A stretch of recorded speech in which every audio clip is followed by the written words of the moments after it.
नमस्कार, स्वागत है आपका। आप देख रहे हैं अपनी ढपली अपना राग। आपके साथ में हूं अमित गर्ग शुक्ला। यूपी में अब हर कोई नतीजों का बेसब्री से इंतजार कर रहा है। 16 घंटे बाद वोटों की गिनती शुरू हो जाएगी। हर दल अपनी अपनी जीत के दावे कर रहा है। लखनऊ में सियासी हलचल भी तेज हो गई है। नतीजों के बाद की रणनीति पर मंथन भी चल रहा है। मतगणना का समय जैसे जैसे आगे बढ़ रहा है, नेताओं के दिल की धड़कनें भी बहुत तेज होती जा रही हैं। सबकी निगाहें यूपी की जनता के जनादेश पर है। अब काउंटिंग की बारी। अखिलेश जी का से उम्मीद थी कि 10 तारीख को उनके मुंगेरी लाल के हसीन सपने टूटेंगे। नेताओं की बढ़ी बेकरारी। मतगणना इतनी पारदर्शिता से हो कि इस देश के, इस प्रदेश के आम वोटर का ये विश्वास बना रहे कि उसने जहां मत दिया है वहीं गिना गया है। अपने अपने जीत के दावे। भारतीय जनता पार्टी प्रचंड बहुमत के साथ सत्ता में दोबारा वापस आ रही है। जनता के फैसले का इंतजार। इस तरह से उन्होंने तालिबानी फरमान जारी किया है अपने तमाम खास करके हुड़दंगियों को। किसकी बनेगी यूपी में सरकार? तू इधर उधर की ना बात कर, ये बता कि कारवां क्यों लुका। मुझे रहे जनों से गिला नहीं, तेरी रहबरी का सवाल। और इस मसले पर चर्चा करने के लिए हमारे साथ खास मेहमान भी जुड़ेंगे। हम जानेंगे कि नतीजों से पहले सभी के मन में क्या चल रहा है, पार्टियों की क्या तैयारियां हैं जश्न को लेकर, या फिर किसी प्रकार की कोई चिंता है और चिंतन मंथन का दौर भी चल रहा है। समाजवादी पार्टी से हमारे साथ भुवन जोशी जुड़ चुके हैं। थोड़ी देर में भारतीय जनता पार्टी के प्रवक्ता भी हमारे साथ जुड़ेंगे और कांग्रेस पार्टी के प्रवक्ता भी हमारे साथ जुड़ेंगे। फिलहाल भुवन जोशी, मैं शुरुआत आपसे ही करूंगा। ये दिन का समय है, लेकिन ऐसे मौके पर एक ही लाइन याद आती है कि यही रात अंतिम, यही रात भारी। बेकरारी है, बेचैनी है या आश्वस्त है? कहना चाहता हूं, जो परीक्षार्थी, मैं एक शिक्षक हूं, जो परीक्षार्थी पूरे साल पढ़ाई करते हैं उनको एग्जाम का रिजल्ट पता होता है। हमने माननीय अखिलेश यादव जी के नेतृत्व में 5 साल सड़क से लेकर सदन तक संघर्ष किया समाजवादी पार्टी ने, और हमने यहाँ के किसानों की, मजदूरों की, युवाओं की, विद्यार्थियों की, अगड़ों की, पिछड़ों की, अल्पसंख्यकों की लड़ाई को लड़ने का काम ईमानदारी से करा। तो हमें निश्चित है कि आप देखेंगे कि कल 10 मार्च को जो अंतिम चरण का चुनाव भी पूर्व से हुआ है और सूर्योदय हो गया है, और सूर्योदय अखिलेश यादव जी मुख्यमंत्री बनने जा रहे हैं उत्तर प्रदेश के पुणे। ठीक है, लेकिन भारतीय जनता पार्टी तो ये कह रही है कि हार का डर सता रहा है, इसलिए अभी से ईवीएम को बेवफा बता रहे हैं। अखिलेश यादव जी लड़ रहे हैं। ये हमारा कर्तव्य बनता है कि जिन किसानों ने, मजदूरों ने, युवाओं ने, विद्यार्थियों ने हमारे लिए लड़ाई, हमारे को वोट देने का काम करा है, उनकी वोट की रखवाल देने का काम भी समाजवादी पार्टी के कार्यकर्ता माननीय अखिलेश यादव जी के नेतृत्व में कर रहे हैं। लेकिन जोशी जी, पहले कान देखेंगे ना या कौवा खदेड़ लेंगे? अब तो चुनाव आयोग ने भी कह दिया कि वो तो ट्रेनिंग वाली ईवीएम थी, और कल अखिलेश यादव ने बाकायदा प्रेस कॉन्फ्रेंस कर दी, बहुत सारे आरोप लगा दिए। वाराणसी के डीएम को तो जाने क्या क्या कह दिया। देखिए, मैं कहना चाहता हूँ, एक राजनीतिक और सामाजिक जीवन में भी मेरा भी 27 साल का हो रहा है। मैं कहना चाहता हूँ, जब भी कोई मशीन वहां से मूव होती है, वो पॉलिटिकल पार्टी को भी वहां सूचना दी जाती है। ना तो पॉलिटिकल पार्टी को सूचना दी गई, ना उसमें कोई किसी प्रकार की सुरक्षा दी गई। अगर इस तरह की कोई घटना आगे से ना हो, पुनरावृत्ति ना हो, तो लोकतंत्र में हम डेमोक्रेटिक पार्टी है, हमारा कर्तव्य बनता है कि हम विपक्ष की आवाज है तो हम लोग आवाज को उठाने का काम करते हैं। अरे सर, तो आशंका जाहिर करिए ना, एकदम से हाय तौबा ही मचा दिया, कह दिया कि लोकतंत्र खतरे में है। सचिन रावत, आप लोग अपनी जीत को लेकर आश्वस्त हैं क्योंकि अब 24 घंटे से कम का समय बचा हुआ है, या बेकरारी है, बेचैनी है, किसी प्रकार का डर, कोई आशंका है मन में? देखिए अमित जी, कांग्रेस पार्टी को किसी प्रकार का डर नहीं है। कांग्रेस पार्टी ने जो उत्तर प्रदेश के प्रारूप में सारी हमने बात कही, भर्ती विधान निकाल करके, उन्नति विधान निकाल के, महिला सशक्तिकरण को शक्ति विधान निकाल करके, कांग्रेस पार्टी ने मुद्दों को लेकर के लड़ाई लड़ी। लेकिन जिस तरह से अब कल जो जनमत आएगा उसको कांग्रेस पार्टी स्वीकार करेगी।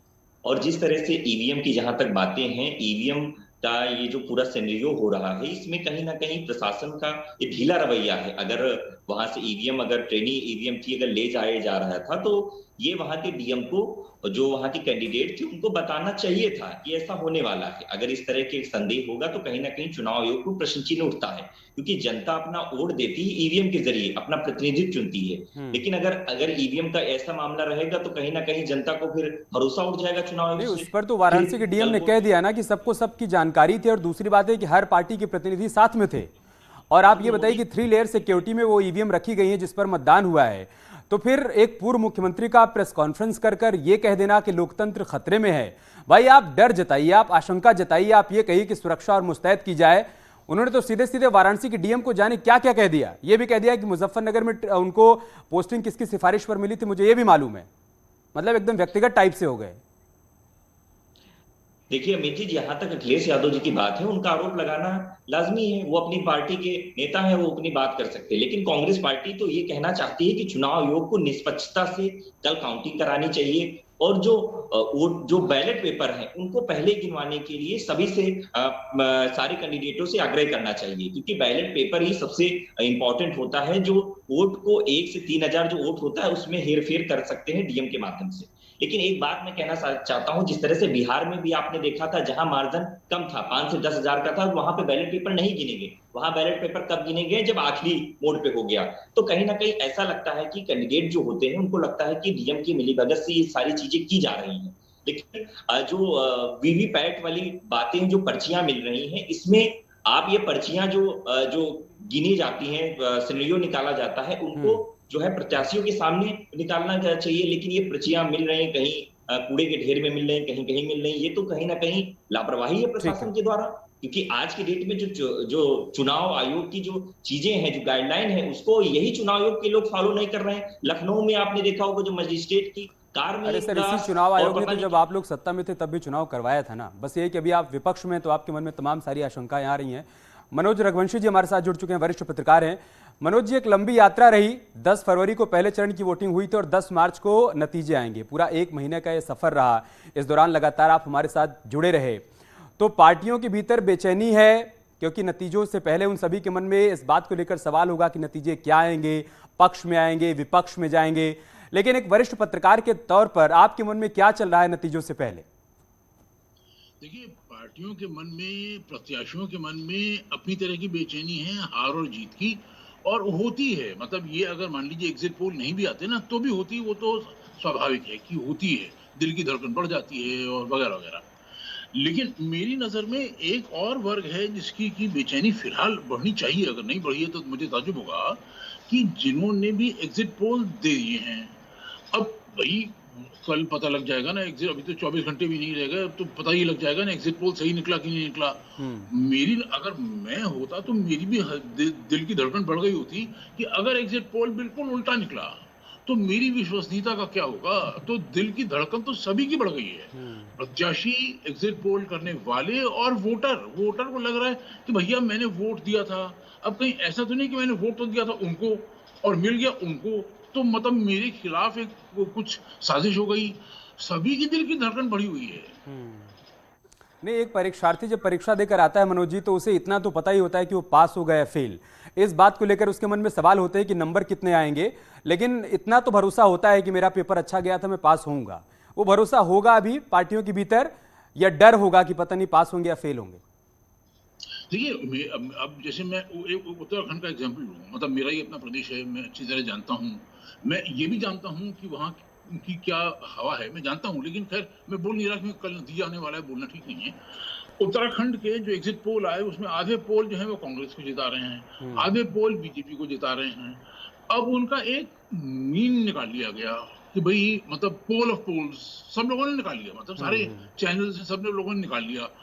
कल मैंने आपके यहाँ एक एंकर से सवाल पूछा कि आप अगर जज हैं और 3 गवाह पेश होते हैं कि ये मर्डर मैंने देखा दोपहर 12 बजे दिन दहाड़े हुआ, और 3 गवाह पेश होते हैं कि ये मर्डर मैंने देखा रात 12 बजे एकदम अंधकार में हुआ, तो जज क्या ये कहेगा कि अच्छा दोनों का मीन निकाल लेते हैं, औसत निकाल लेते हैं, और मर्डर हुआ ये तय है, लेकिन मर्डर शाम को 6 बजे हुआ। मतलब क्या ये नतीजा निकालना साइंटिफिक है? मेरा मतलब क्या हम साइंटिफिक तरीके से काम कर रहे हैं? मेरा तो यही चिंता का विषय है।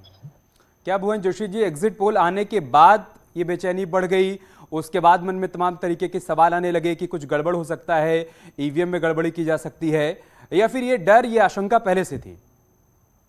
देखिए, आज आपने मेरी बात जो मैंने कही थी, आपने मेरे शब्दों को अपने मुंह से कह दिया।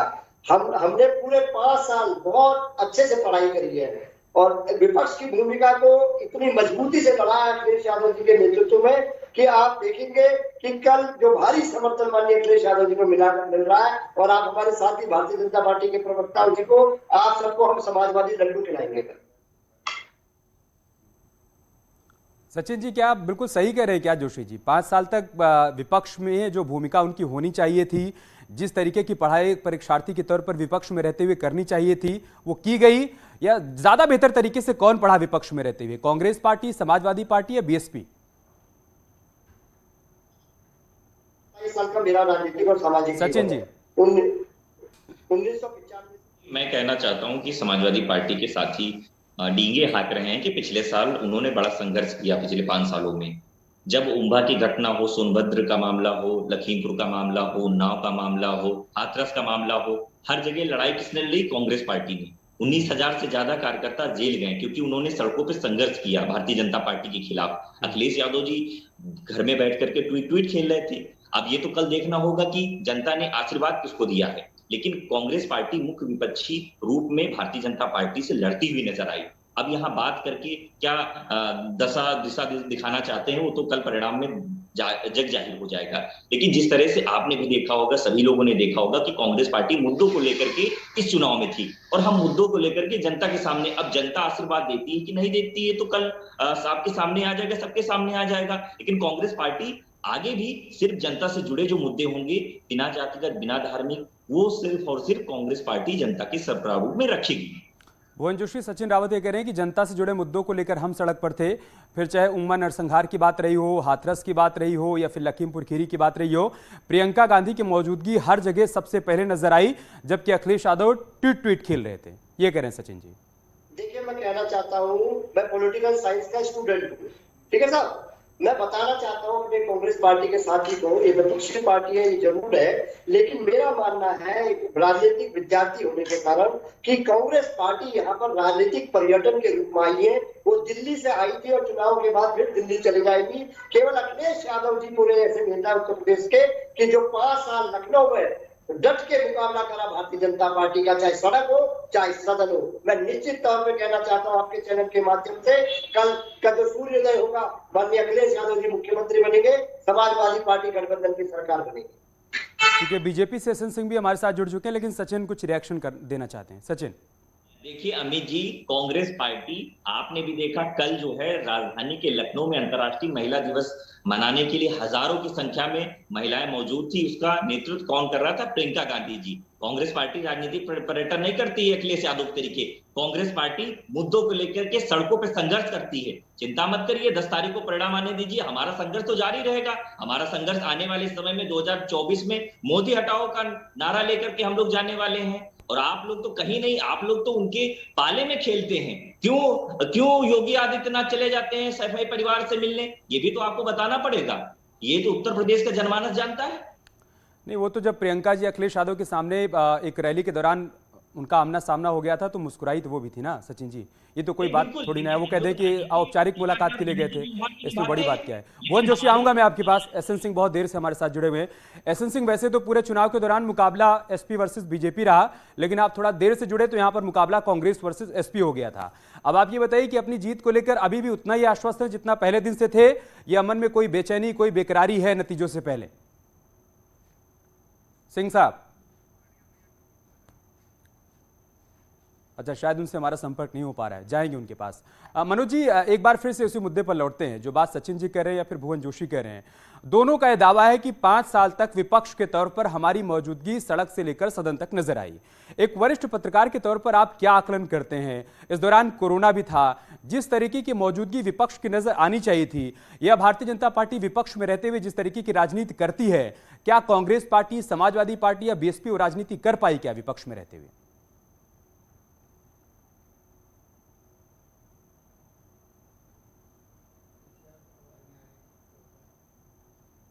मनोज जी। सवाल मुझसे था? हाँ, आपसे ही था सर। बीच में कुछ आवाजें आ रही, मैं समझ नहीं पा रहा, एक बार दोहरा दीजिएगा सवाल। बीच में कुछ सवाल यही था कि 5 साल तक विपक्ष में रहते हुए कौन बेहतर तरीके से विपक्ष की राजनीति कर पाया? समाजवादी पार्टी, कांग्रेस पार्टी या बीएसपी कर पाई, या फिर जिस तरीके की राजनीति बीजेपी करती है विपक्ष में रहते हुए, इनमें से कोई भी पार्टियां नहीं कर पाई? आपको ये आवाजें तो नहीं आ रही है जो मुझे आ रही हैं? आपको तो नहीं आ रही है? नहीं सर, हमें तो नहीं आ रही है। हम कोशिश करेंगे उन आवाजों को दुरुस्त कर दें, लेकिन अगर आप सवाल सुन पाए हो, जवाब देना चाहते हैं। अच्छा, नहीं आ पा रही आपकी आवाज, नहीं आ पा रही। हम ठीक करवा रहे हैं सर, हम टेक्निकल टीम को बोलकर उसको ठीक करवा रहे हैं। भुवन जोशी जी, आप रिएक्शन दीजिए, उसके बाद मैं एसएन सिंह के पास जाऊंगा। को जो परिणाम आएगा वो परिणाम हमने पूरे 5 साल ईमानदारी से पढ़ाई करी है, हमें पूरा विश्वास है, बहुत आश्वस्त हूँ। आपको मेरे चेहरे पे कहीं सेकंड कहीं वो नहीं दिखाई दे रहा होगा। हम पूर्ण आश्वस्त है, हम पढ़ने वाले लोग हैं। हमने पूरे ईमानदारी से 5 साल किसानों की, मजदूरों की, युवाओं की, यहाँ के अगड़ों की, पिछड़ों की, सबकी लड़ाई को लड़ने का काम अगर किसी ने करा है तो माननीय अखिलेश यादव जी ने करा है। हमें अपने नेतृत्व के संघर्ष पर पूरा विश्वास है और आप देखिएगा कल माननीय अखिलेश यादव जी मुख्यमंत्री बन गए। एसएन सिंह साहब, भुवन जोशी ने तो मान लिया है कि अखिलेश यादव मुख्यमंत्री बन रहे हैं। वो कह रहे हैं हमारे चेहरे पर किसी प्रकार का कोई तनाव नहीं है, कोई चिंता, कोई परेशानी नहीं है। देखिए, ये लोग बहुत बड़े बड़े बयानवीर हैं। ये लोग जो है वैज्ञानिकों के वैक्सीन को भी भारतीय जनता पार्टी की बता देंगे और किसी भी संस्था पे सवाल उठा देंगे। आप देखे होंगे 5 साल इन लोगों ने कोई कार्य नहीं किया, विपक्ष की भूमिका को भी नहीं निभाया। ये आराम और इंतजार करते रहे कि कब कोई ऐसी अप्रिय घटना हो जिसका फोटो खिंचवाएं और दिखाएं। चुनाव जब चल रहा था उस समय में भी केवल जो है धर्म को अमर्यादित भाषा से जोड़कर, सुंदरकांड को अश्लीलता से जोड़कर, साधु संतों का अपमान करना, इस तरह से कार्य करते रहे। कोई भारतीय जनता पार्टी की जो सरकार है वो 5 साल पारदर्शी, ईमानदार, जवाबदेह सरकार थी। उसने गांव, गरीब, किसान, नौजवान सबके खुशहाली के लिए काम किया। उसने 15 करोड़ लोगों को अनाज योजना से जोड़ा, आवास, विकास, शौचालय, गैस कनेक्शन दिया। आज देखिए प्रदेश की जनता जब अपना मत देकर भारतीय जनता पार्टी को जिताने जा रही है, इनको लग रहा है कि हमारे कार्यकर्ता जो हंगामा मचाते हैं ऑलरेडी वो हमारे साथ भी इस तरह से वारदात को अंजाम न दे, तो अखिलेश यादव जी अलग अलग बयान देते हैं। देखिए, जो मत पेटियों में ईवीएम, जो मेन ईवीएम है जिसमें जनता का मत है, वो पूरी तरह से सुरक्षित है। किसी भी संस्था पे इस तरह से उंगली नहीं उठाना चाहिए। 3 लेयर वहां सुरक्षा है। उसके बाद जो राजनीतिक पार्टियां हैं उनके द्वारा सील किया गया है और उसकी चाबी जो होती है वो किसी दूसरे को नहीं दी जाती है, न ही वहां कोई जा पाता है। लिहाजा जो कल मतपेटी जो पकड़ी गई शायद एक्टिवेट करना चाहते थे, एसपी समर्थकों और कार्यकर्ताओं को एक्टिवेट करना चाहते थे कि मतदान हो गया तो निश्चिंत होकर मत बैठ जाइए, दूरबीन लेकर निकलिए, पूरी नजर रखिए, अपने अपने मोबाइल को भी ऑन रखिए, ताकि अगर कहीं कुछ गड़बड़ी हो तो आप उसको फौरन रिकॉर्ड करिए और आवाज उठाइए। यही था ना जोशी जी? बहुत शुक्रिया आप सभी का हमारे साथ जुड़ने के लिए, इस चर्चा में शिरकत करने के लिए। न्यूज़ 18 पर खबरें जारी हैं, आप बने रहे हमारे साथ। नमस्कार।